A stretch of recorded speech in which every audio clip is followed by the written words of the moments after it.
Halo, perkenalkan nama saya Mikael Perdana Huta Barat dengan NIM 122370121 dari Prodi Teknik Pertambangan Angkatan 22. Di sini saya akan menjelaskan materi valuasi tambang minggu kelima yang memiliki topik yaitu analisis kelayakan.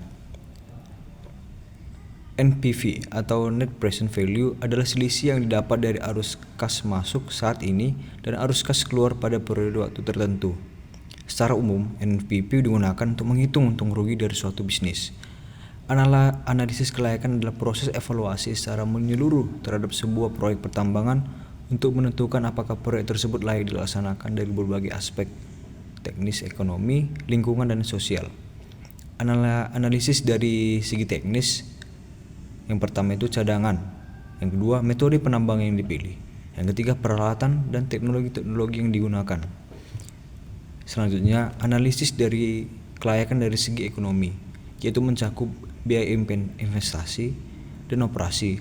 Yang kedua, harga komoditas. Yang ketiga, arus kas atau cash flow.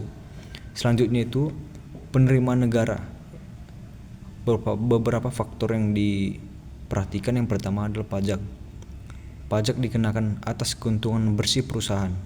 Yang kedua itu royalti, merupakan kompensasi atas hak untuk mengeksplor sumber daya alam yang dimiliki negara. Yang ketiga dividen, yang merupakan keuntungan perusahaan dibagikan kepada pemegang saham termasuk pemerintah.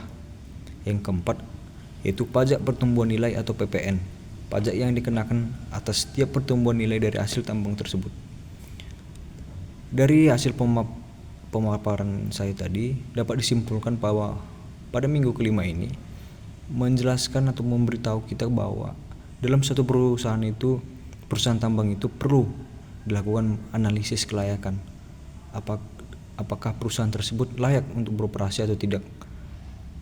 Kelayakan dari suatu perusahaan itu dapat dilihat dari beberapa faktor yang telah saya sebutkan tadi, dari segi teknis, ekonomi, dan penerimaan negara. Dengan memperhatikan kelayakan tersebut, kita dapat menentukan bahwasannya perusahaan kita itu yang benar-benar layak untuk beroperasi atau tidak.